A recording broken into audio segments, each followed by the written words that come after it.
నమస్కారం. అది కనిపిస్తుందా అందరికి వెనుకోవాలి?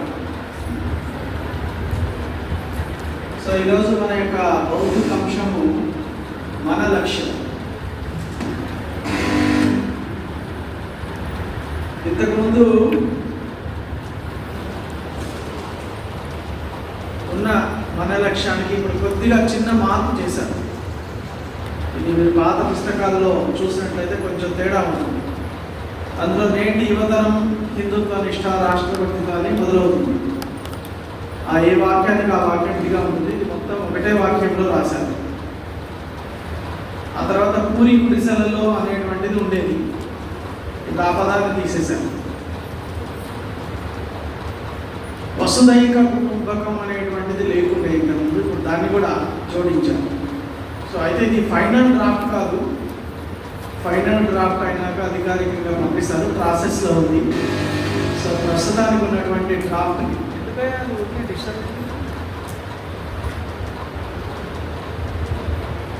సో ఆ ఫైనల్ డ్రాఫ్ట్ అయిన తర్వాత వస్తుంది. ఇప్పుడు ఉన్న దాని గురించి మనం తెలుసుకునేటువంటి ప్రయత్నం చేద్దాం. మన లక్ష్యము హిందుత్వ నిష్ఠ. నాకు ఒక ప్రశ్న, ఇందులో ఉత్తరార్ధ వాళ్ళు ఉన్నారా? ఉత్తరార్ధ వాళ్ళు ఎవరెవరు ఉన్నారు చేయండి. శంకర్ గారు మీరు ఉత్తరార్ధ కదా, కింద ఉత్తరార్ధ వాళ్ళ కింద 13వ నంబర్ కదా. పూర్వార్ధ అందరూ వచ్చారా? అన్ని క్లాసులు అయిపోయినాయా? ఓకే. సో హిందుత్వ నిష్ఠ రాష్ట్రభక్తితో ఓతప్రోతమై శారీరక, ప్రాణిక, మానసిక, బౌద్ధిక, ఆధ్యాత్మిక వికాసాన్ని సంపూర్ణంగా పొందాలి. జీవితంలో ఈనాడు ఎదురవుతున్న సవాళ్లను విజయవంతంగా ఎదుర్కోగలిగి నగరాలలో, గ్రామాలలో, అడవులలో, కొండ కోణలలో మరియు సంవేదనాశీల క్షేత్రాలలో నివసిస్తున్న వంచితులు మరియు అభావగ్రస్తులైన మన బంధువులను సామాజిక దురాచారాలను, అన్యాయాల నుండి విముక్తం చేసి జాతీయ జీవనాన్ని సుసంస్కృతం, సమరస్థాయుక్తం మరియు సుసంపన్నం చేస్తూ వసుదైవ కుటుంబం భావనతో ప్రేరితమై విశ్వ కళ్యాణం కొరకు సమర్పితమయ్యే యువతరాన్ని నిర్మాణం చేయగలిగే జాతీయ విద్యా విధానాన్ని వికసింపజేసుకోవడం మన లక్ష్యం. సో ఇది చూడడం కోసము ఒక 5-6 వాక్యాల చిన్న పారాగ్రాఫ్ లాగా ఉంటుంది, కానీ దీని వెనకాల ఎంతో అర్థము, భావార్థము ఉంది. ఏ పని చేసినా ఒక లక్ష్యం కొరకే చేస్తాం. మనం కూడా మిగిలిన అనేక పాఠశాలలు నడుస్తున్నాయి. ప్రైవేటు పాఠశాలలు, ప్రభుత్వ పాఠశాలలు అనేకం నడుస్తున్నాయి. అట్లా ఒక పాఠశాల నడపడం కోసము మనం విద్యాలయాలు పెట్టలేదు. మన ఒక లక్ష్యం కోసము ఈ పాఠశాలని నడుపుతూ ఉన్నాం. సో ఆ లక్ష్యము మొట్టమొదటి హిందుత్వ నిష్ఠ. హిందుత్వ నిష్ఠ అంటే ఏంటి?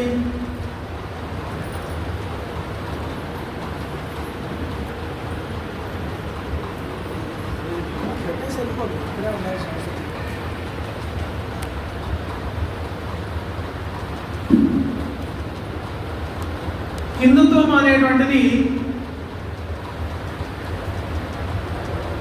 ఒక మతం కాదు. చాలామంది హిందుత్వం అంటే హిందూ మతం అంటుంటారు. హిందూ జీవన విధానము, వే ఆఫ్ లైఫ్ అని చెప్పేసి సుప్రీంకోర్టే ఒకసారి తీర్పిచ్చింది. ఒకసారి ఎన్నికలలో కొంతమంది రాజకీయ నాయకులు హిందుత్వం గురించి ప్రచారం చేశారు, వీళ్ళు మతతత్వం గురించి ప్రచారం చేశారని కోర్టులో కేసేస్తే ఆ కేసు సుమారుగా సుప్రీంకోర్టు వరకు వెళ్ళింది. సుప్రీంకోర్టు ఏం చెప్పిందంటే ఇది హిందుత్వం అనేటువంటిది ఒక మతం కాదు. మీరు రాసుకోవడం తక్కువ, వినడం మీద ఎక్కువ దృష్టి పెట్టాలి. రాసుకోవడం మీద ఎక్కువ దృష్టి పెడితే కొన్ని ముఖ్యమైన బిందువులు రాసుకోండి. అప్పుడు మన హృదయం లోపలికి వెళ్తుంది, లేకపోతే మెదడులోకి వెళ్తుంది కానీ హృదయంలోకి వెళ్ళదు. సో మన హృదయాల్లోకి వెళ్ళేటువంటి ప్రయత్నం చేయాలి, వినడం మీద ఎక్కువ దృష్టి పెట్టండి. కాబట్టి హిందుత్వం అంటే ఒక జీవన విధానము, వే ఆఫ్ లైఫ్.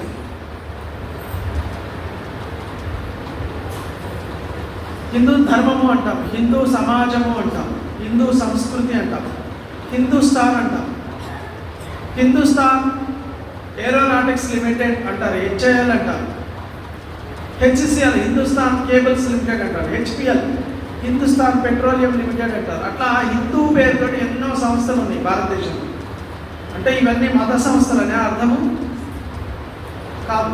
హిందూ అంటే ఇది భారతదేశానికి పేరు. సింధు నుండి హిందూ అనే పదం పుట్టింది. సింధు దేశం అనేవాడు, అదే హిందూ హిందూ అని హిందుస్థాన్ అయింది. కాబట్టి ఒకరు ఎవరైనా ఉండి అక్కడ వచ్చే వాళ్ళకి చెప్పండి, ఉత్తరాంధ్ర వాళ్ళకి కిందమ్మా, ఉత్తరాంధ్ర వాళ్ళకి కింద. ఎవరైనా ఉత్తరాంధ్ర వాళ్ళు వచ్చారా? ఇప్పుడు వచ్చిన వాళ్ళను, ఆలస్యంగా వచ్చిన వాళ్ళు, ఉత్తరాంధ్రకు వచ్చిన వాళ్ళు అంటే హిందుత్వ నిష్ఠ. మరి ఎందుకు ఇది మతం కాదు అంటే, మతం అంటే కొన్ని నిర్వచనాలు ఉన్నాయి. మతము అంటే ఒక మత ప్రవక్త ఉండాలి, ఎవరో ఒక ప్రారంభకుడు ఉండాలి, ఆ తర్వాత ఒక మత గ్రంథం ఉండాలి, ఆ తర్వాత ఇది ఇక్కడ పెట్టుకోవాలి, నాకు కనిపిస్తుంది, నీకు కనిపిస్తుంది, సైడ్ నుంచి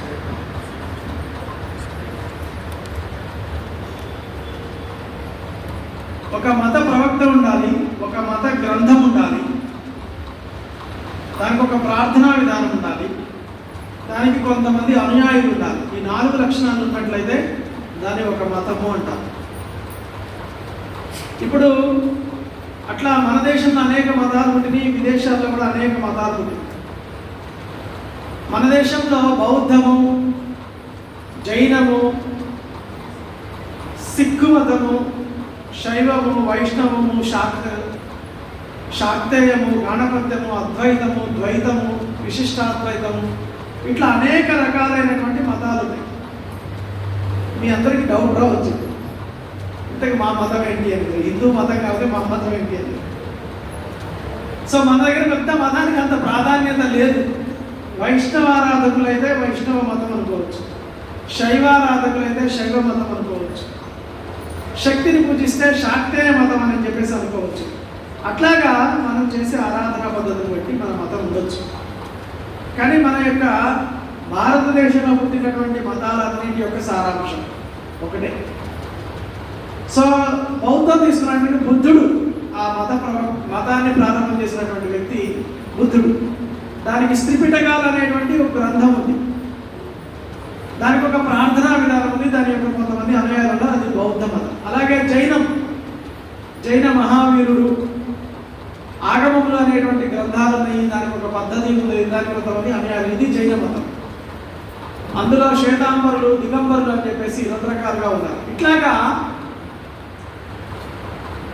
అలాగే విదేశీ మతాలు చూసినట్లయితే, ఇస్లాం మతాన్ని చూసినట్లయితే మహమ్మద్, అంతకంటే ముందు క్రైస్తవము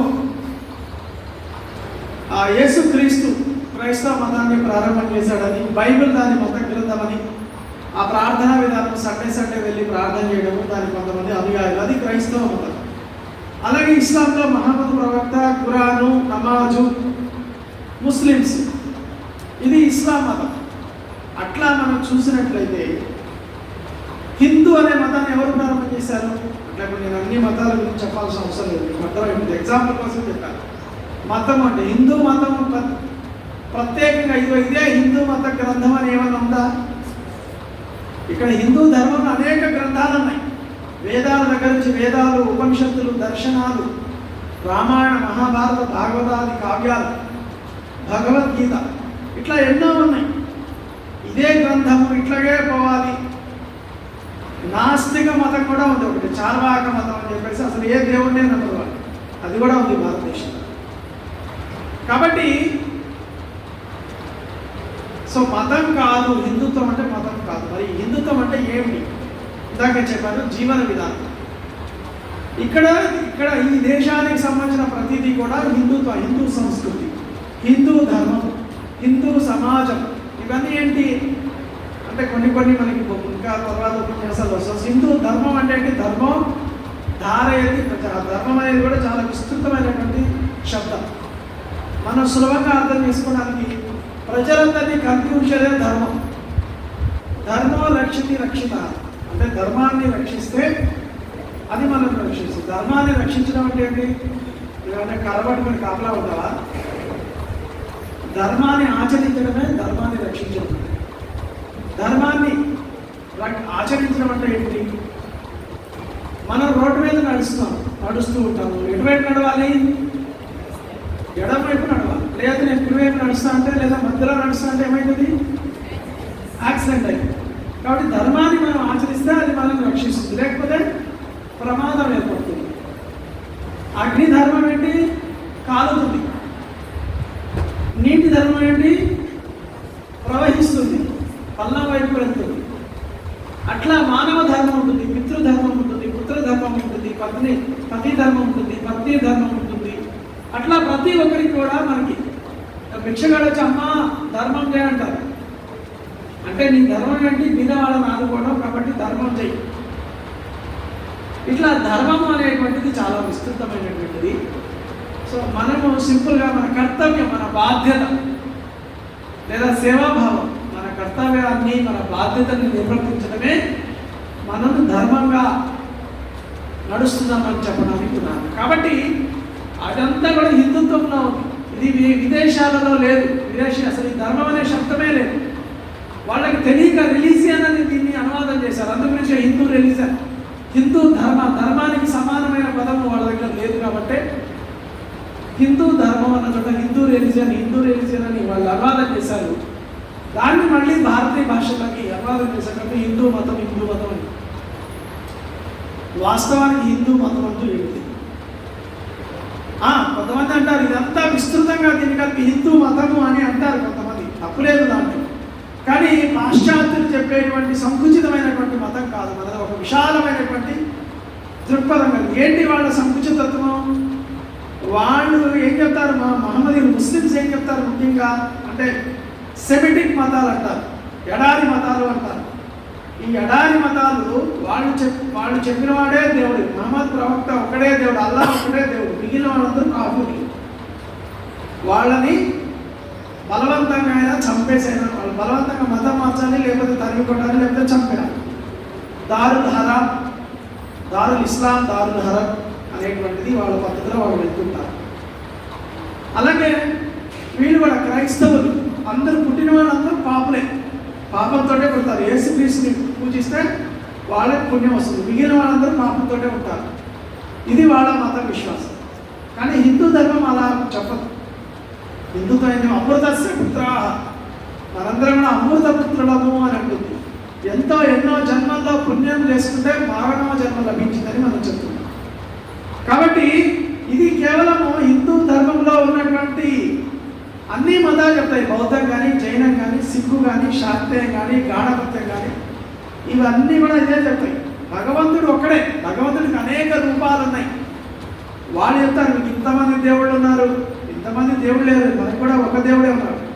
కానీ దేవుడిని అనేక రూపాల్లో మనం పూజిస్తాము, ఆరాధిస్తాము. సో కాబట్టి హిందుత్వము గురించి ఇంకా విస్తృతమైనటువంటిది భవిష్యత్తు వస్తుంది. కాబట్టి ఈ హిందుత్వ నిష్ట, హిందూ సమాజం పట్ల నిష్ట మనం కలిగి ఉండాలి. అది హిందుత్వ నిష్ట అంటే. ఇది మన విద్యార్థులు కూడా కలిగించాలి. హిందుత్వ నిష్ట లేకపోయినట్లయితే వాళ్ళు సులభంగా మతం మారిపోయే అవకాశం ఉంటుంది, లవ్ జిహాదులకు గురయ్యే అవకాశం ఉంటుంది, అనేక ప్రమాదాలు ఏర్పడుతుంది. కారణం ఏంటి? హిందుత్వ నిష్ట లేదు. కాబట్టి మనకి ఉండాలి హిందుత్వ నిష్ట. మన విద్యార్థులకి, మన స్కూల్ విద్యార్థులందరూ కూడా హిందుత్వ నిష్ట కలిగించాలి. రాష్ట్రభక్తి, హిందుత్వ నిష్ట రాష్ట్రభక్తితో ఓతప్రోతమే. సో రాష్ట్రభక్తి అంటే దేశభక్తి. రాష్ట్రం అంటే మన తెలంగాణ రాష్ట్రం, ఆంధ్ర రాష్ట్రం కాదు. సంస్కృతంలో రాష్ట్రం అంటే జాతి, మొత్తం భారత జాతి, భారతదేశం. కాబట్టి ఈ భారతదేశానికి పట్ల నిష్ట కలిగి ఉండాలి, దేశభక్తి కలిగి ఉండాలి. దేశభక్తి అంటే ఈ భూమిని మనం ప్రేమించాలి. ఈ భూమిని ఎవరైనా ఆక్రమిస్తే సహించకూడదు. ఈ భూమిని అవమానిస్తే సహించకూడదు. ఈ భూమికి సంబంధించినటువంటి పవిత్రమైనటువంటి చిహ్నాలు, ఈ భూమికి సంబంధించిన గ్రంథాలు కానీ, జాతీయ చిహ్నాలు కానీ, మహాపురుషులు కానీ వేటిని అవమానించినా మనం సహించకూడదు. అంత మాత్రమే కాదు, మనం వీటిని ప్రేమించాలి, వీటిని వృద్ధి చేసేటువంటి ప్రయత్నం చేయాలి, వీటిని అభివృద్ధి చేసేటువంటి ప్రయత్నం చేయాలి. అదే దేశభక్తి. దేశ వనరుని నిన్ననే చెప్పుకున్న విద్యుత్తుని పొదుపు చేయడము, నీటిని పొదుపు చేయడము, చెట్లను పెంచడము, ఇవన్నీ కూడా దేశభక్తి కిందకే వస్తాయి. ఒకరికి సహాయం చేయడము, దేశభక్తులు అనేక కోణాలు ఉన్నాయి. అవన్నిటిని కలిగి ఉండడమే రాష్ట్రభక్తి. సో ఓతప్రోతం అంటే ఏంటి? ఓతప్రోతం అంటే హిందుత్వ నిష్ట, రాష్ట్రభక్తి వేరువేరు కాదు. హిందుత్వ నిష్ట ఉన్నట్టే అంటే దేశభక్తి ఉన్నట్లే, దేశభక్తి ఉన్నట్టే హిందుత్వ నిష్ట ఉన్నట్లే. కాబట్టి ఈ రెండు వేరు వేరు కాదని చెప్పడానికి ఓతప్రోతం ఎట్లయితే ఒక దారంలో అనేక పోగులు కలిసిపోయి ఉంటాయో, పాలు నీళ్లు కలిపితే ఎలా కలిసిపోతాయో, ఈ విధంగా హిందుత్వ నిష్ట, రాష్ట్రభక్తి అనేటువంటిది రెండు కలిసిపోయి ఉంటాయి. సో కాబట్టి మనము విద్యార్థుల్లో హిందుత్వ నిష్టని కలిగించాలి, దేశభక్తిని కలిగించాలి. ఇంకా తర్వాతది మన యొక్క లక్ష్యంలో ముఖ్యమైనటువంటిది, మనకే ఉన్నటువంటి ప్రత్యేకత మిగిలిన అనేక పాఠశాలలకి, చాలా పాఠశాలలకు లేదు. ఉందని చెప్తుంటారు కొంతమంది, ప్రచారం కోసమే, కానీ నిజమైన చిత్తశుద్ధి ఎంతమందికి ఉన్నది అనేది ఒక క్వశ్చన్ మార్క్. అందరూ అలా ఉన్నారని చెప్పలేదు. కొన్ని ధార్మిక సంస్థలు ఉన్నాయి, రామకృష్ణ మఠము, స్వామినారాయణ గురుకుల్, వీళ్ళు కొంత చేసుకుంటచ్చు. ఋషి పీఠము, ఇటువంటి వాళ్ళు, ఋషి వ్యాధిస్తూ, జిడ్డు కృష్ణమూర్తి ఫాలోవర్స్ కొందరు ఏమైనా చేస్తున్నారు. కానీ మన దగ్గర మన శిశు మందిరాలు ప్రారంభమైతే 77 అనేక రకాలైనటువంటి ప్రయోగాలు, పరిశోధనలు చేసి ఈ సర్వాంగీణ వికాసం, ఆల్రౌండ్ డెవలప్మెంట్ అంటే ఏంటనేది వికసింపజేశారు. సో ఈ ఆల్రౌండ్ డెవలప్మెంటే ఇదే శారీరక, ప్రాణిక, మానసిక, బౌద్ధిక, ఆధ్యాత్మిక వికాసం. ఇవన్నీ మళ్ళీ విస్తృతంగా తర్వాత టాపిక్స్ వస్తాయి. ఇప్పుడు కొంచెం టచ్ చేస్తారు, ఎందుకంటే మన లక్ష్యంలో ఇవన్నీ ఉన్నాయి. శారీరక వికాసము అంటే మనది అన్నమయ కోశం యొక్క వికాసమే శారీరక వికాసం. అన్నమయ కోశం అంటే పంచకోశాల వికాసమే సర్వాంగీణ వికాసం, ఆల్రౌండ్ డెవలప్మెంట్. మనం ఏదైతే అంటున్నామో ఆల్రౌండ్ డెవలప్మెంట్ అంటే పంచకోశ వికాసమే సర్వాంగీణ వికాసం. పంచకోశాలు అంటే ఏంటి?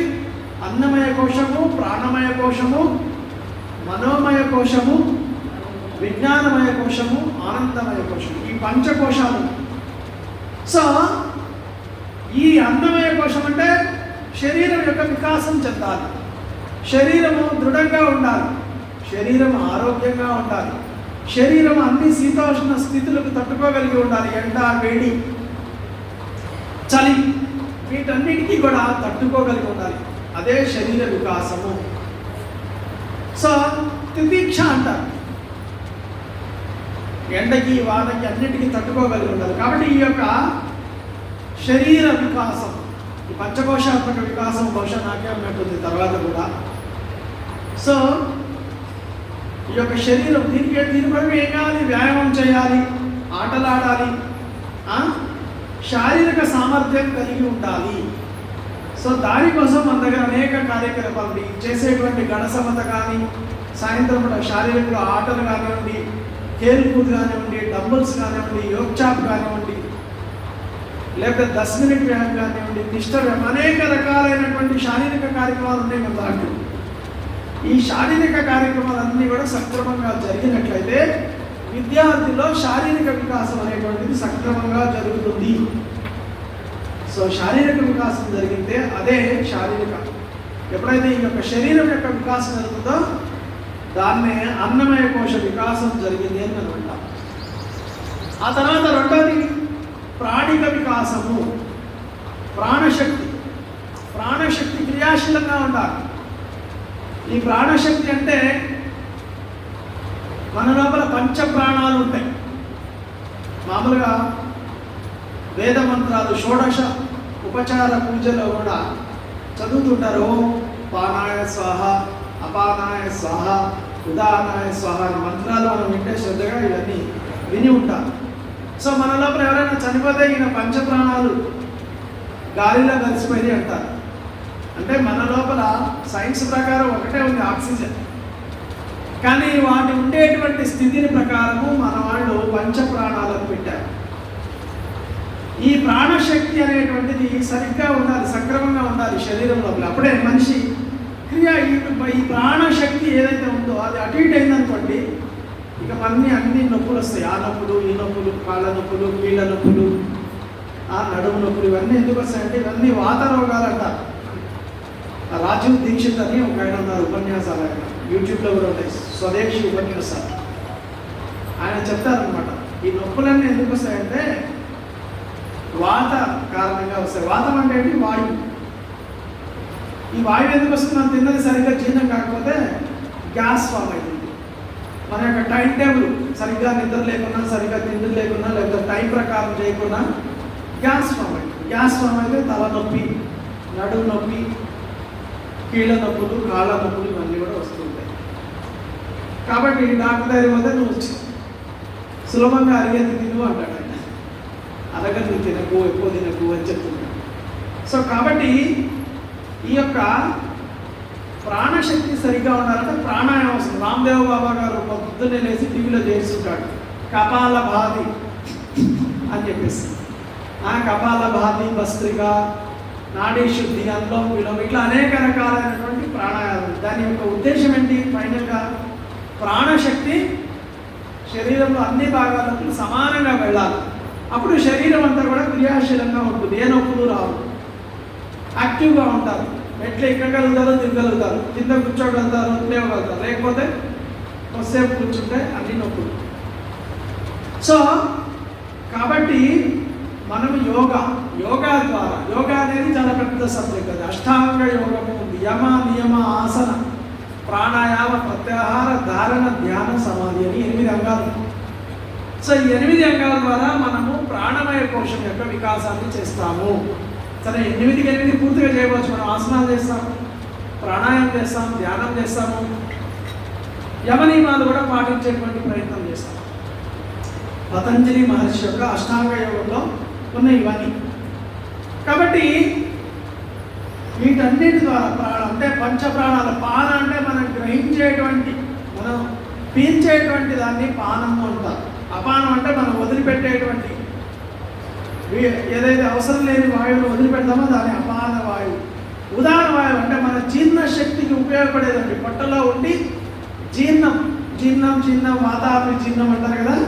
సో జీర్ణం కావడానికి ఉపయోగపడేటువంటిది ఉదాన వాయువు.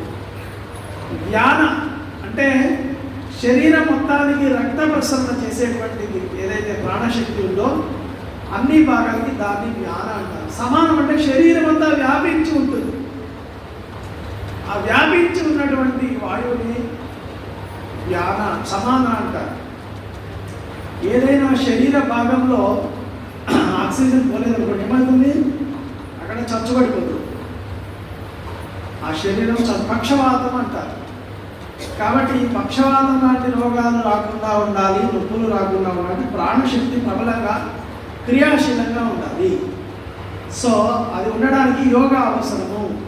అదే ప్రాణిక వికాసము. ఆ తర్వాత ప్రాణమయ కోశం యొక్క వికాసం. అది మూడోది మనోమయ కోశం. మనోమయ కోశము అంటే మనస్సు చాలా చంచలమైనది.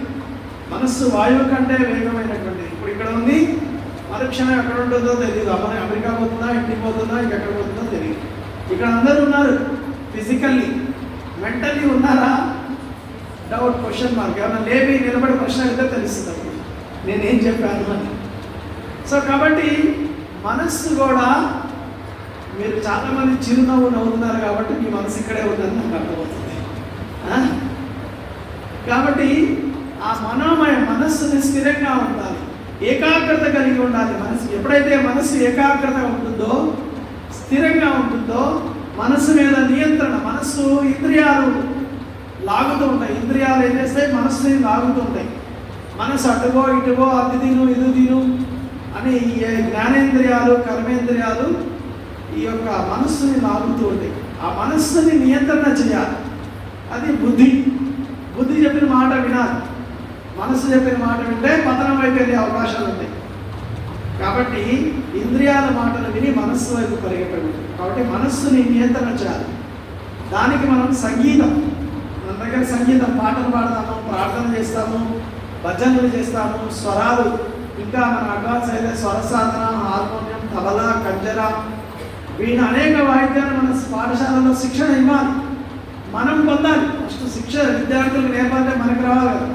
అందుగురించి ఇక్కడ కళాత్మక విషయాలు పెట్టడము, మనకు అన్ని విషయాలు ఇక్కడ నేర్పించడం ఉద్దేశం ఏంటి? ఫస్ట్ మనకు వస్తే అది విద్యార్థులు నేర్చుకుంటారు. కాబట్టి మనకి రావడం కోసమే ఇక్కడ రుచి చూపిస్తారు. 20 రోజుల్లో మనం సర్వజ్ఞులు కాము. మనం సర్వజ్ఞులు కావాలంటే దీన్ని పట్టుకొని మనం తర్వాత కూడా సాధన చేయాలి, అభ్యాసం చేయాలి, కోర్సులు చేయాలి, గురువులు ఉంటే పోయి శిక్షణ పొందాలి. అట్లా కనీసం ఒక విషయంలో అదర్ దాన్ సబ్జెక్ట్స్ ఇంకొకటి 2 విషయాల్లో మనం నైపుణ్యం సంపాదించాలి. సో కాబట్టి అట్లా సంగీతం ద్వారా ఈ మనోమయ కోశం, మనస్సుని స్వామి వివేకానందుడు కూడా చెప్తాడు. ఆయన గొప్ప ఏకసంతాగ్రహి. ఒకసారి విన్నా చదివినా మర్చిపోయేవాడు కాదు. అటువంటి వివేకానందుడే ఏం చెప్తాడు? నాకు మరొక జన్మ అంటూ ఉంటే నేను ఏకాగ్రత గురించి ప్రయత్నం చేస్తాను అంటాడు. ఆయన ఏకాగ్రతకు సంబంధించి అనేక ఉదాహరణలు ఆయన జీవితంలో మనకి కనిపిస్తాయి. సో కాబట్టి ఈ మనోమయ కోశ వికాసం కూడా మనం చేయాలి, జరగాలి. ఆ తర్వాత విజ్ఞానం, భౌతిక వికాసం. భౌతికం అంటే విజ్ఞానమయ కోశము, విజ్ఞానమయ కోశం అంటే బుద్ధి. ఈ బుద్ధికి అనేక లక్షణాలు ఉన్నాయి. ఈ బుద్ధి గ్రహణ శక్తి, గ్రహించే శక్తి, ధారణా శక్తి, దాన్ని నిలిపి ఉంచేటువంటి శక్తి, మెమరీ పవర్, నిలబడినటువంటి దాన్ని శాశ్వతంగా గుర్తుపెట్టుకునేటువంటిది అదేదైతే ఉందో దాన్ని మెమరీ పవర్ అంటాం, జ్ఞాపక శక్తి. ఆ తర్వాత విశ్లేషణ శక్తి, అంటే ఏదైనా ఒక సమస్యను ఇచ్చినట్లయితే దాన్ని విశ్లేషించడం. సంశ్లేషణ, క్లిష్టమైనటువంటిది, అన్ని కలగాపులం చేసి వీటిని కరెక్ట్గా వేరు చేయాలి. మన శిశువాటిలో కొన్ని క్రియాకలాపాలు ఉంటాయి, ప్రైమరీలో కూడా చేయించవచ్చు. ఏంటి? రంగురంగ పూసలన్నీ కలిపి పిల్లవాడికి ఇచ్చేస్తాం. రంగురంగుల రాళ్ళలో పూసలు, ఇవన్నీ వేరు చేయదు. అంటే వాడు తికమక కాకుండా చేయగలిగితే వాడికి సంశ్లేషణ శక్తి బాగుంటుంది, విశ్లేషణ శక్తి బాగుంటుంది. తికమకగా ఉన్నటువంటి ఒక క్రమ పద్ధతులు వాడు ఎంత వేగంగా చేయగలిగితే అంత బుద్ధి బాగున్నాడు. మ్యాథమెటిక్స్లో క్రిటికల్ ప్రాబ్లం ఉంది, ఫటాఫట్ చేసేస్తారు కొంతమందికి ఎంత చెప్పినా అర్థం కాదు. సో కాబట్టి వాళ్ళకి అర్థం చేయించడం ఎలాగో మనకి తెలిస్తే ఏమీ అర్థం కాని వాడికి ఎలా అర్థం చేయించాలో అప్పుడు మన దగ్గర ఆ సంశ్లేషణ శక్తి, విశ్లేషణ శక్తి ఉన్నట్టు. కాబట్టి ఇవన్నీ బుద్ధి యొక్క లక్షణాలు. వివేకం అంటే ఏది మంచి ఏది చెడో తెలియాలి, మంచి చేయాలనే సంకల్పం కూడా ఉండాలి.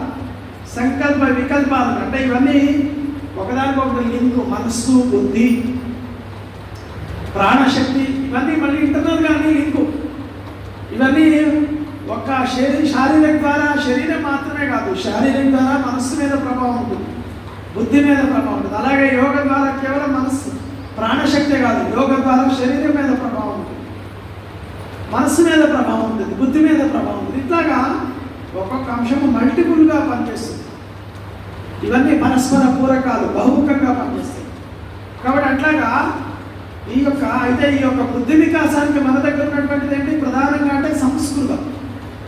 ఎవరైతే సంస్కృతాన్ని అధ్యయనం చేస్తారో, సంస్కృత శ్లోకాలు బాగా కంఠస్థం చేస్తారో, సంస్కృతంలో మాట్లాడగలుగుతారో వాళ్ళకి వాక్శుద్ధి, వాక్కుల స్పష్టత, memory power, grasping power, analytical power, ఇటువంటి అన్నీ కూడా వాళ్ళ లోపల క్రిటికల్ థింకింగ్, ఇవన్నీ కూడా బాగా ప్రతివి అనేక పరిశోధన చేసి నిరూపించబడింది. అందు గురించే బ్యాడ్లాక్ మన దేశంలో లేదు కానీ ఈరోజు అనేక ప్రపంచ దేశాలలో సంస్కృత విశ్వవిద్యాలయాలు ఉన్నాయి. సంస్కృతం పుట్టింది మన దేశంలో. కాబట్టి అటువంటి సంస్కృతాన్ని మనం ఎందుకు నేర్పిస్తామంటే ఈ విజ్ఞానమయ కోశం, భౌతిక వికాసం కోసం అని చెప్పేసి మనం ఈ సంస్కృతాన్ని మనం నేర్పిస్తాము. కాబట్టి సంస్కృతం ఉంది, అబ్బా ఇది ఎందుకు వచ్చి పడేది సబ్జెక్ట్ ద్వారా అనుకోకూడదు. దాని వెనకాల ఉన్నటువంటి ఉద్దేశం మనకి అర్థమైతే మనము నేర్చుకునేటువంటి ప్రయత్నం చేస్తాము, మన విద్యార్థులకు కూడా చక్కగా నేర్పించేటువంటి ప్రయత్నం చేస్తాము. ఆ తర్వాత వికాసం. ఆధ్యాత్మిక వికాసం అంటే ఏంటి? మన నైతిక ఆధ్యాత్మిక శిక్షణ అంటాం. అదే సదాచారం. సదాచారంలో గేయాలు, శ్లోకాలు, పాటలు, పద్యాలు ఇవన్నీ ఉంటాయి. కథలు, నీతి కథలు ఇవన్నీ ఉంటాయి. వీటి ద్వారా పిల్లలలో చిత్త సంస్కారాన్ని కలుగజేయాలి. ఈ చిత్తము అంటే ఏంటి? అది ఎక్కడ ఉంటుంది? మనకి శరీరం అంటే అర్థమవుతుంది, ప్రాణశక్తి అంటే అర్థమవుతుంది, మనస్సు కొంత అర్థమవుతుంది, బుద్ధి కూడా అర్థమవుతుంది. కానీ చిత్తం ఏంటి? ఇది ఎక్కడ ఉంటుంది? ఈ చిత్తము అంటే మన ఆత్మని అంటిపెట్టుకొని ఉంటుంది. ఆత్మ అనేది ఒకటి ఉంటుందని మనకు తెలుసు, జీవాత్మ, పరమాత్మ అని. ఈ జీవాత్మని అంటిపెట్టుకొని ఉండేదే ఈ చిత్తం. ఈ చిత్త సంస్కారాలు ఇంకా మనకి సులభంగా అర్థం కావాలి అంటే ఈ చిత్తం ఎలా ఉంటుందంటే మన యొక్క మొబైల్ లోపల మెమరీ కార్డు ఉంటుంది. ఇంటర్నల్ మెమరీ ఉంటుంది, ఎక్స్టర్నల్ మెమరీ ఉంటుంది. సో మనకి ఈ బాడీ పుట్టినప్పుడే ఇంటర్నల్గా మెమరీ వస్తుంది. ఈ బాడీ మిషన్ తయారు చేసేటప్పుడే భగవంతుడు ఇంటర్నల్ మెమరీ పెట్టి పంపిస్తాడు. అదే చిత్తం. సో ఆ చిత్తానికి మీద ముద్రలు ఏర్పడుతూ ఉంటాయి. ఎట్లయితే మన మెమరీ కార్డులో ముద్రలు ఏర్పడతాయో, పాతకాలంలో గ్రామ్ఫోన్ రికార్డు ఉండేది, దాని మీద కూడా అన్ని పాటల యొక్క ముద్రలు ఉండేవి. అది పెట్టగానే అవన్నీ పాటలు వినిపించేవి. అలాగే ఇప్పుడు మొబైల్లో మనం ఏం పెడితే అవి ఆన్ చేయగానే అవన్నీ పాడుతుంటాయి. అంటే దాని ముద్రలు, అందులో మంచి ముద్రలు ఉంటే మంచి పాటలు పెడితే మంచి వినొచ్చు, చెడ్డై పెడితే చెడ్డై వినొచ్చు. ఇంకేవో పనికిరాని అశ్లీలమైన పెడితే అవి కూడా ఉంటాయి. సో కాబట్టి మనం ఏమి పెడుతున్నాము, ఏమి సంస్కారాలు ఇస్తున్నాం అనే దాని మీద పిల్లవాడి యొక్క వికాసం ఉంటుంది. మంచి వినిపించాలి. గాంధీ గారి 3 కోతులు ఉన్నాయి. చెడు చూడొద్దు, చెడు వినొద్దు, చెడు మాట్లాడొద్దు అని. అంటే దాని అర్థం ఏంటంటే చూడొద్దంటే ఇక అక్కడ ఎవరో చంపుతున్నా, అన్యాయం జరుగుతున్నా చూస్తున్నా అది కాదు అర్థం. సంస్కారాలు పొందేటప్పుడు పిల్లలకి చెడు చూస్తున్నాను అవే సంస్కారాలు వస్తాయి. చెడు వింటూ ఉంటే అవే మనసులో ముద్రించబడతాయి. చెడు మాట్లాడుతూ ఉంటే అవే ముద్రించబడతాయి. కాబట్టి ఏ ముద్రలు ఉంటాయో దాని ప్రకారమే పిల్లలు ప్రవర్తిస్తారు. అందుగురించే మీరందరూ తల్లిదండ్రులు ఎక్కువ మంది ఉన్నారు కాబట్టి మీ అందరికీ తెలుసు చిన్నపిల్లలు ఎలా ప్రవర్తిస్తుంటారు, వాళ్ళ ప్రవర్తన అనేటువంటిది మీరు దగ్గరగా చూస్తుంటారు. అంటే మనకి ఆ దృష్టి ఉంటే చూస్తాం, దృష్టి లేకపోతే ఏదో పెంచేస్తుంటాం, అది వేరే విషయం. కొంతమంది పిల్లలు చాలా మేధాశక్తితో ఉంటారు. పుట్టుకతోటే వాడు శ్లోకాలు చెప్తుంటాడు, తబలా వాయిస్తాడు, హార్మోనియం వాయిస్తాడు. ఏది ఇట్లా మీరు చిటికలో చెప్పండి టకటక నేర్చేసుకుంటాడు. కొంతమంది ఎంత చెప్పినా నేర్చుకోకపోగా చాలా హింసాత్మక ప్రవృత్తి కలిగి ఉంటారు. పిల్లల్ని కొట్టడము, తల్లుల్ని కొట్టడము, తండ్రుల్ని కొట్టడము, అన్ని పడేయడము. ఎవరు నేర్పారో వీడికి ఇవన్నీ? ఇంత చిన్న వయసులో వీళ్ళు కొట్టడం ఎవరు నేర్పారు? లేకపోతే 700 భగవద్గీత శ్లోకాలు చెప్పేస్తారు చిన్నప్పుడే. ఎవరు నేర్పారు 700 శ్లోకాలు? అంటే అవి ఈ జన్మలో కాదు, లాస్ట్ జన్మలో కూడా నేర్చుకుని. సో ఈ చిత్త సంస్కారాలు మనం పోయేటప్పుడు ఏవి మన వెంట రావు, కానీ సంస్కారాలు మాత్రం క్యారీ ఫార్వర్డ్ అవుతాయి, జన్మ జన్మలకి క్యారీ ఫార్వర్డ్ అవుతాయి. కాబట్టి మంచి సంస్కారాలు అంటే అవి నెక్స్ట్ జన్మలో కూడా ఉంటాయి. కుసంస్కారాలు అంటే అవి కూడా క్యారీ ఫార్వర్డ్ అవుతాయి. కాబట్టి చిన్నప్పుడు మనకు ఈ సంస్కారాన్ని చక్కగా అందించాలి. అంటే మంచి చూపించాలి, మంచి వినిపించాలి, మంచి మధ్యలో ఉంచాలి. సరే చెడు చూసినా విన్నా దాని పట్ల వివేకాన్ని కలిగించాలి. ఏది చెడు ఏది మంచి తెలిసి ఉండాలి. తెలిసేటట్టు జ్ఞానాన్ని, బుద్ధి వికాసం కలగలేదు. కాబట్టి ఈ సదాచారం అనే సబ్జెక్టు ద్వారా మనం ఇవన్నీ చేసేటువంటి ప్రయత్నం చేస్తుంటాము. ఈ యొక్క వికాసం, కాబట్టి సర్వాంగీణ వికాసం ఏదైతే ఉందో ఇది మన లక్ష్యంలో ఉంది. హిందుత్వ నిష్ట ఉంది, దేశభక్తి ఉంది, సర్వాంగీణ వికాసం ఉంది. తర్వాత జీవితంలో ఈనాడు ఇంకా విస్తృతంగా తర్వాత తెలుసుకుందాం. జీవితంలో ఈనాడు ఎదురవుతున్న సవాళ్లను విజయవంతంగా ఎదుర్కోగలిగి నగరాలలో, గ్రామాలలో, అడవుల్లో. అంటే సవాళ్ళు అంటే ఏంటి? ఈరోజు అనేక సవాళ్ళు ఉంటాయి జీవితంలో, ఒకటనేది కాదు. ఒకటి చిన్నప్పుడు పిల్లలకు ఉండే సవాలు మార్కులు. నాకు మార్కులు రాలేదు, ర్యాంకులు రాలేదు. 10th ఫెయిల్ అయితే ఆత్మహత్య, ఇంటర్ ఫెయిల్ అయితే ఆత్మహత్య, లేకపోతే మెడిసిన్లో 3rd ఇయర్ మెడిసిన్లో సీట్ రాకపోతే ఆత్మహత్య, ఐఐటీలో సీట్ రాకపోతే ఏడుపు, లేకపోతే లవ్ ఫెయిల్ అయితే హత్య చేయడము, లేకపోతే ఆత్మహత్యకు గురి కావడము. ఇవే కదా ఈరోజు చూస్తున్నాము. ఇవన్నీ ఎందుకు జరుగుతున్నాయి? కష్టాన్ని, చిన్న కష్టాన్ని కూడా ఎదుర్కోగలిగేటువంటి శక్తి సామర్థ్యం లేదు. నిన్నగాక మొన్న ఒక 2-3 రోజుల క్రితం పేపర్లో వస్తుంది, వాడు ఆన్లైన్ గేమ్ చూస్తూ 7వ తరగతి పిల్లవాడు మత్తుకు బానిసైపోయాడు. చూడండి, ఇది ఒక సవాల్ ఈరోజు. ఒకప్పుడు లేదు, స్కూళ్ళల్లో కూడా మత్తు పదార్థాలు వచ్చేస్తున్నాయి. వాడు దాని ఒత్తిడికి గురిగాలేక వాడు సూసైడ్ చేసుకున్నాడు. 7వ తరగతి పిల్లవాడు విశాఖపట్నం. ఇట్లాంటి అనేక సంఘటనలు జరుగుతున్నాయి. ఈరోజు ఒక మొబైల్ ఇవ్వలేదని 9వ తరగతి పిల్లవాడు తల్లిని కొట్టి చంపేశాడు. మొన్న ఒక వీడియో వైరల్ అయింది, మీరు కూడా గమనించుంటారు. ఒక స్టూడెంట్, ఇంటర్మీడియట్ స్టూడెంట్ని మొబైల్ క్లాస్లో వాడుతుంటే, నువ్వు మొబైల్ ఎందుకు వాడుతున్నావు, మొబైల్ లాక్కొని ఆమె వెళ్తుంటే ఆ పాప ఎంటబడి లెక్చరర్ని చెప్పు తీసుకొని పడదాన్ని చెప్పుతో పట్టింది. ఎంత దురదృష్టకరమైన సంఘటన. ఈ సంఘటన ఎప్పుడైనా విన్నామా ఇంతకుముందు? ఎందుకు జరుగుతుంది? ఇటువంటి రోజు జరుగుతుంది. భర్త అక్రమ సంబంధం పెట్టుకొని భార్యని పిల్లలు చంపడము, భార్య అక్రమ సంబంధాలు పెట్టుకొని భర్తని పిల్లలు చంపడము, ఇవన్నీ ఎందుకు జరుగుతున్నాయి? ఇవన్నీ చూపిస్తున్నారు టీవీలో, మీడియాలో, సోషల్ మీడియాలో, సినిమాల్లో చూపిస్తున్న కారణంగా అవే వస్తున్నాయి. మన ముద్రలు, మన చిత్తంలోకి అవే వెళ్తున్నాయి. అట్లాగే తయారవుతున్నారు సమాజం. కాబట్టి ఈ చిత్త సంస్కారాలు అనేటువంటివి సరిగ్గా మనము పంపించాలి, పిల్లలకి సరిగ్గా నేర్పించాలి. మన శిశుమందిరాలు చదివిన పిల్లలకి ఇటువంటి ఎక్కడా జరగవు. సో ఇప్పటిదాకా బాగుంది, భవిష్యత్తులో కూడా ఇలాగే ఉండాలి. మన సంస్కారాల ప్రభావం ఆ విధంగా ఉంటుంది. అవే నేనైతే ఇక్కడ వెళ్ళలేదు. కాబట్టి మన యొక్క గొప్పతనం ఏంటంటే ఈ యొక్క సంస్కారాన్ని మనము సరిగ్గా ఇవ్వాలి. అంటే ఈ సవాళ్ళు ఈ సమాజంలో ఎదురవుతున్నాయి. ఇంకా కొంచెం పెద్దగా అయితే అవినీతి ఉంటుంది, లంచగొండితనం ఉంటుంది, వరకట్నం ఉంటుంది, దురాచారాలు ఉంటాయి, వ్యసనాలు ఉంటాయి, అనేక సవాళ్ళు ఉన్నాయి. అంటరానితనం ఉంటుంది, అస్పృశ్యత ఉంటుంది. ఎటువంటి సవాళ్ళనైనా ఎదుర్కోగలిగేటువంటి సామర్థ్యాన్ని మన లోపల కలగాలి, మన విద్యార్థుల లోపల కలగాలి, మన విద్యార్థుల లోపల కలగాలి. భగవంతుడు ఇచ్చాడు, ఎంతో పుణ్యం చేసుకుంటే ఈ జన్మ లభించింది. కాబట్టి ఈ యొక్క మానవ జన్మని మనము మోక్ష విద్య విముక్త అంటారు కదా, మోక్షాన్ని, ముక్తిని కలగజేసేదే విద్య. సో కాబట్టి అటువైపు వెళ్ళాలి తప్పితే జీవితాన్ని అర్ధాంతరంగా ముగించకూడదు. సవాళ్లకు భయపడి, సమస్యలకు భయపడి, సహజంగా సమస్యలు ఎవరికి వస్తాయని మనుషులకే వస్తాయి. జంతువులకు వస్తాయా? వాటికి ఉంటాయి, ఎట్లా పడతాయి అట్లాగే ఉంటాయి, అట్లాగే వస్తాయి. సో కాబట్టి ఈ సవాళ్ళని విజయవంతంగా ఎదుర్కోగలగాలి. నగరాలలో, గ్రామాలలో, నగరాలలో స్లమ్స్ ఉంటాయి, మురికి వాడలు ఉంటాయి, వీధుల బస్తీలు ఉంటాయి. చాలా గ్రామాల నుంచి కూలీనాలు చేసుకోవడానికి వస్తారు. వాడు పెద్ద పెద్ద ఇల్లు కొనుక్కోలేరు, కిరాయిలు పెట్టి ఉండలేరు, ఎక్కడో చిన్న రూముల్లో ఉంటారు. అక్కడ సరైనటువంటి వసతులు, సౌకర్యాలు ఉండవు. సో అక్కడ గ్రామాల్లో కూడా ఇప్పుడు అదే పరిస్థితి ఏర్పడుతుంది. ఒకప్పుడు గ్రామాలు సంపన్నంగా ఉండేది, కానీ ఈరోజు సంపన్నులందరూ గ్రామాన్ని వదిలిపెట్టి వెళ్ళిపోయిన తర్వాత గ్రామాలు బీదరెన్నికల్లోకి వెళ్ళిపోతున్నాయి క్రమక్రమంగా. అనేక కష్టాలు అడవులలో, అసలు వీటన్నిటికీ నాగరికతకి, సౌకర్యాలకి దూరంగా ఉండేవాళ్ళు. అడవులలో, కొండలలో మరియు సంవేదనాశీల క్షేత్రాలు అంటే ఇవన్నీ వస్తాయి.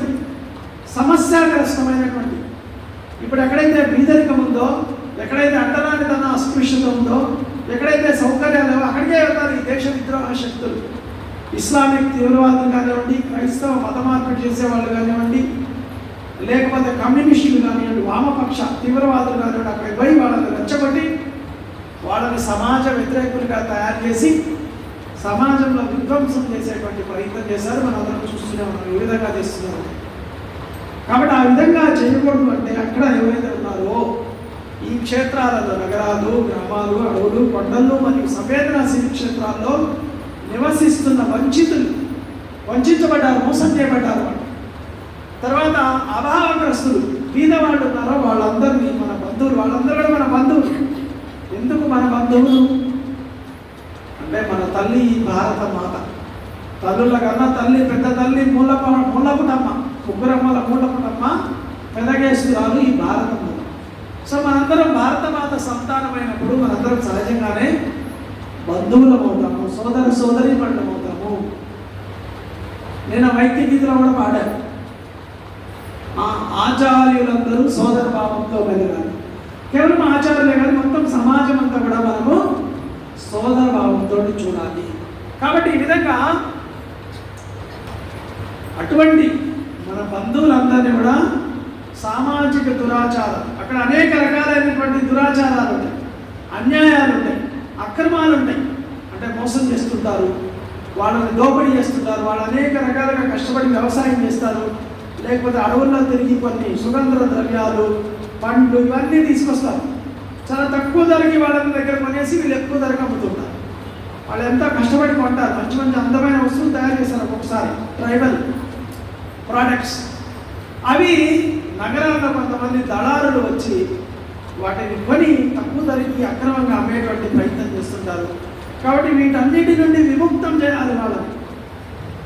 వాటన్నిటిని విముక్తం చేసి జాతీయ జీవనాన్ని సుసంస్కృతం అంటే ఏంటి? సంస్కృతి.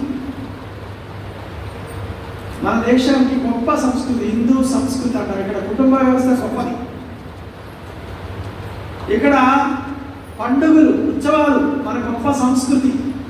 ఇక్కడ తీర్థక్షేత్రాలు, పుణ్యక్షేత్రాలు, తీర్థయాత్రలు మన సంస్కృతి. ఇట్లాంటి మన సంస్కృతిలో చాలా అసలు సంస్కృతి అంటే ఏంటి? సంస్కృతి, ప్రకృతి, వికృతి మూడు ఉన్నాయి. ప్రకృతి, వికృతి, సంస్కృతి. సులభంగా అర్థం కావడానికి నా దగ్గర నాకు ఆకలేసింది, నా దగ్గర అన్నం ఉంది, నేను తిన్నాను. పశువులు పక్షులు అన్నీ చేసేదాన్ని. ఆహార నిద్ర భయమైదనంచ సామాన్యమేద పశుభిన్నరానం ధర్మో హి ఏకం అధికో విశేషో ధర్మేణ హీన పశుభిష్టమాన. అంటే ఏంటి? ఆహారం తీసుకోవడము, నిద్రపోవడము, భయపడము, కోరికలు తీర్చుకోవడము, భయమైదనంచ సామాన్యమేద పశుభిన్నరానం. ఇవి మనుషులలో పశువులలో కూడా సమానమే. మరి మనుషులుగా మన ఉన్న విశేషం ఏంటి? ధర్మో హి ఏకో అధికం విశేషం. ధర్మం మనకు తెలుసు. ధర్మాన్ని ఆచరించినట్లయితే మనం పశువుల కంటే అధికులం అవుతాం. లేకపోతే పశువులకి మనకేం సమాధానం లేదు. తినడము, పండుకోవడము, కావో పివో మజాకరో, లాస్ట్ మే చావు. పుట్టాడు, అనుభవించాడు, చచ్చాడు. ఏం లాభం? పశువులు పక్షులు కూడా అదేగా చేసేది. పుడుతున్నాయి, తింటున్నాయి, చస్తున్నాయి. మనిషిగా మనకు ఒక ధర్మం ఉంది, మనకు ఒక కర్తవ్యం ఉంది. సో ఇవన్నీ మనము నిర్మాణం చేయగలగాలి అన్నట్లయితే ఇదే, ఇవన్నీ చేయగలిగితే అది సుసంస్కృతి ఏర్పడుతుంది. సో నాకు ఆకలేసి తినడం ప్రకృతి. నాకు ఆకలేసింది, పక్కవాడి దగ్గర ఆహారం వాడు తింటుంటే వాడి దగ్గర పోయి లాక్కొని తిన్నాను అనుకోండి, అదేమవుతుంది? వికృతి. పందులు కుక్కలు అదేగా చేసేది. అక్కడ తింటుంటే ఇంకోటి పోయి దాన్ని కొట్టేసి తినే ప్రయత్నం చేస్తుంది, ఇంకోటి పోతే అది వికృతి. సరే, వాటికి పశువులకి అది సహజమైన కదా, అది ప్రకృతి, వాటి ప్రకృతి. కానీ మనుషులకి అది ప్రకృతి కాదు, వికృతి అయిపోతుంది. సంస్కృతి అంటే ఏంటి? నా దగ్గర ఆహారం ఉంది, పక్కవాడు ఆకలితో ఉన్నాడు, వాళ్ళ దగ్గర ఆహారం లేదు, నా దగ్గర ఉన్నది కొంచెం పెట్టి నేను కూడా తింటే, లేకపోతే నా దగ్గర ఉన్నది మొత్తం పెట్టేస్తే అది సంస్కృతి, గొప్ప సంస్కృతి. రంతిదేవుడు ఆయన మొత్తం దానం చేసేసాడు, చివరి తినడానికి కూడా తిండి లేని పరిస్థితి. అది మన సంస్కృతి. అట్లాంటి ఉదాహరణలు ఎన్నో ఉన్నాయి. శిబి చక్రవర్తి ఒక పావురాన్ని రక్షించడానికి తన శరీరాన్ని అంతా కూడా ఖండించి ఇచ్చేశాడు. దదీచి మహర్షి దేవతను రక్షించడానికి తన వెన్నుముకనే త్యాగం చేసేసాడు. ఇట్లాంటి ఎన్నో గొప్ప గొప్ప ఉదాహరణలు ఉన్నాయి మన సంస్కృతిలో, మన నాగరికతలో. మనకు ఆదర్శమూర్తులు ఉన్నారు. మనం అంత గొప్ప పరంపరకు చెందినటువంటి, గొప్ప సంస్కృతికి చెందినటువంటి వాళ్ళము మనం భారతీయులు. కాబట్టి అటువంటి సుసంస్కృతమైన, సమరసతాపూర్వకమైన, అంటే ఏంటి? సోషల్ హార్మనీ, భేద భావాలు ఏమీ లేవు, అందరూ కూడా సమానమే. ఈరోజు కుక్కని, పిల్లిని వ్యతిరేకించుకుంటారు, మనిషిని మాత్రం దూరంగా పెడతారు. మనుషుని కులం పేరుతోటి, వృత్తి పేరుతోటి, భాష పేరుతోటి, ప్రాంతం పేరుతోటి దూరంగా పెడుతుంటారు. ఇది సంకుచితమైన భావం. మన రామానుజాచార్య 1000 ఏళ్ల క్రితమే సమరసతా భావాన్ని చాటుచేయమని, అందుగురించే స్టాచ్యూ ఆఫ్ ఈక్వాలిటీ, సమతామూర్తి అని పెట్టారు ఇక్కడ భాగ్యనగరంలో రామానుజాచార్యులు గారు. ఆయన ఒక సమరసతకు ఒక నిదర్శనం, ఒక ఆదర్శం. కాబట్టి అటువంటి సమరసతని నిర్మాణం చేయాలి సమాజంలో. ఆ తర్వాత సుసంపన్నమైన సంపదని నిర్మాణం చేయాలి. గొప్ప సంపదని మనం నిర్మాణం చేయాలి. కాబట్టి సంపద అంటే సంపద ఎట్లా ఆర్థికంగా బలపడితే మనం సుసంపన్నం అవుతాం. ఇక టైం లేదు కాబట్టి నేను ఎక్కువ వివరించలేను. కాబట్టి సుసంస్కృతమైన, సమరసతాయుక్తమైన, సుసంపన్నమైన వసుదైక కుటుంబం, ఇదంతా కూడా మన దేశ కళ్యాణం, మన రాష్ట్ర కళ్యాణం చేస్తాం. కానీ కేవలం రాష్ట్ర కళ్యాణమే కాదు, మన రాష్ట్ర కళ్యాణంలోనే విశ్వ కళ్యాణం కూడా ఉంది. సో మనకు సంకుచితంగా ఉండదు. మన మొత్తం దేశం, ప్రపంచం అంతా కూడా ఒకే కుటుంబము, విశ్వమాన్యం అంటాం. కాబట్టి ప్రపంచం అంతా let noble thoughts come from all sides అంటాం. అంటే గొప్ప గొప్ప ఆలోచన ఎక్కడున్నా మనం స్వీకరిస్తాం. కాబట్టి అటువంటి వసుదైక కుటుంబ భావనతోటి ఇటువంటి విశ్వ కళ్యాణం కొరకు సమర్పితమయ్యే, దీని కొరకే పనిచేసేటువంటి యువతరాన్ని నిర్మాణం చేయగలిగే జాతీయ విద్యా విధానాన్ని వికసింపజేసుకోవడమే మన లక్ష్యం. సో అది మన నేషనల్ ఎడ్యుకేషన్ సిస్టమ్. మనం ఇంకా మొన్నటిదాకా కూడా ఆంగ్ల విద్యా విధానాన్ని అనుసరిస్తూ వచ్చాం. కాబట్టి మన జాతీయ, మనదైనటువంటి భారతీయమైనటువంటి ఇండిజినియస్, కాబట్టి మన ఇండిజినియస్, మన దేశానికి సంబంధించినటువంటి ఒక విద్యా విధానాన్ని వికసింపచేయాలి. ఆ విద్యా విధానం ఇవన్నీ ఉండాలి. పైన చెప్పినటువంటి లక్షణాలన్నీ ఉండాలి. పైన చెప్పిన అందులో హిందుత్వం ఇష్టం ఉండాలి, రాష్ట్రభక్తి ఉండాలి, సర్వాంగీణ వికాసం ఉండాలి. వాళ్ళు ఎవరైతే దీనులు, దుఃఖితులు, నిరుపేదలు ఉన్నారో వాళ్ళందరికీ సహకరించాలి. తద్వారా సుసంపన్నమైన, సుసంస్కృతమైన, సమరసతాపూర్వకమైనటువంటి దాన్ని నిర్మాణం చేయాలి. సవాళ్ళని ఎదుర్కోవాలి. ఇవన్నీ జాతీయ విధానంలో ఉండాలి. కాబట్టి మన లక్ష్యము చాలా విస్తృతమైనటువంటిది. మన లక్ష్యాన్ని మనందరం కూడా సందర్భంగా అర్థం చేసుకొని ఈ లక్ష్యాన్ని చేరడానికి పాఠశాలలో మనం ఏ విధంగా అమలు చేయాలి, ఆలోచించాలి, దీని గురించి ఆలోచిస్తారని తెలియజేస్తూ ముగిస్తుంది.